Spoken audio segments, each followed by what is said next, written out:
Hold on. Sorry. Because it has to be unedited.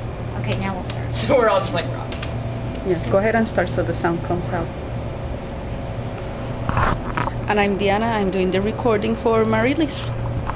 And this is Marilyse. Reality shattering, cryptic, mystical, powerful.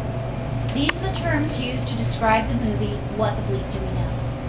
As one reviewer wrote, so thick with provocative, often profound food for thought that the film feels like an intellectual all-you-can-eat buffet. What the Bleep Do We Know, directed by William Arndt, Betsy Chase, and Mark Vincente, turned out to be the sleeper hit of the year. With great word of mouth fueling its grassroots campaign, the movie became one of the top best-selling documentaries of all time.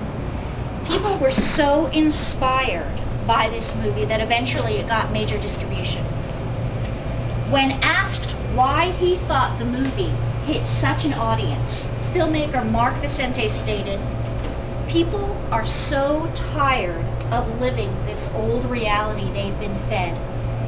They're trying all these things that haven't worked. And when they think about their problems, they feel helpless and don't think they have the power to change. We have enormous power locked within us." About 2 years ago, I saw this movie, What the Bleep Do We Know?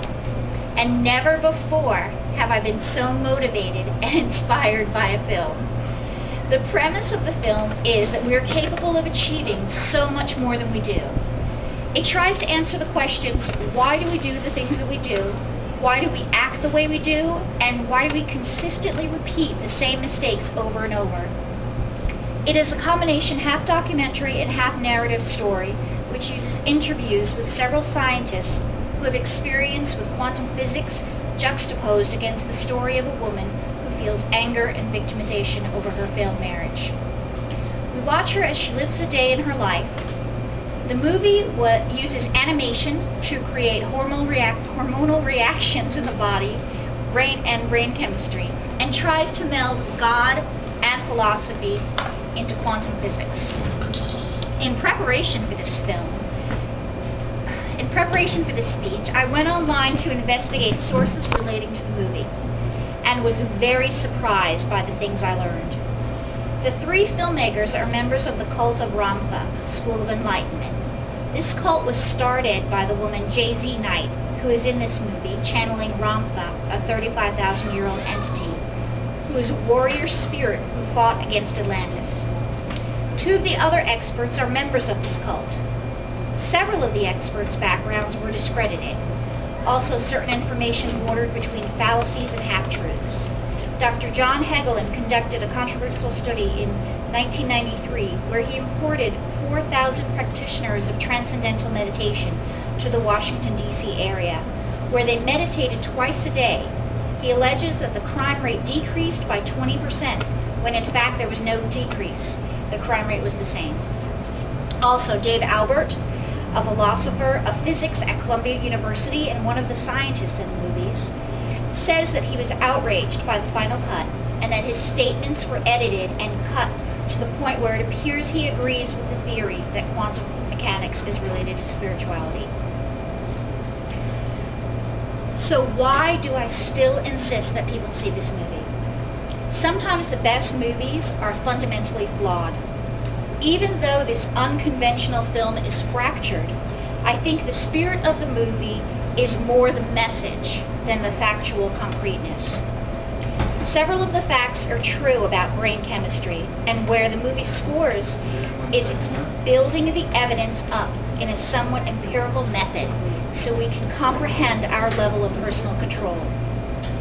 This movie is akin to several friends sitting down at some metaphysical diner.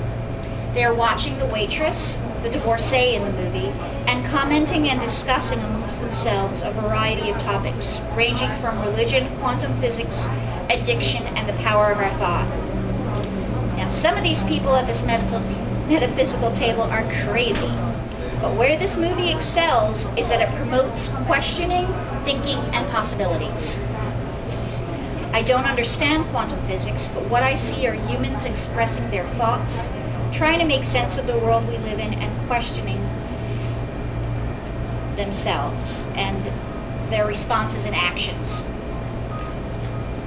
Would this film have been effective if it was just used one expert and regular people? Yeah, I think it would have. Because as the Lord Buddha said, believe nothing just because a so-called wise person said it. Believe nothing just because a belief is generally held. Believe nothing just because it is said in ancient books.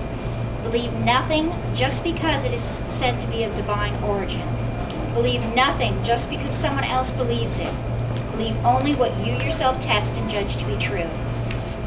I really urge you to rent this film and look for the message in the larger context of what this film offers you.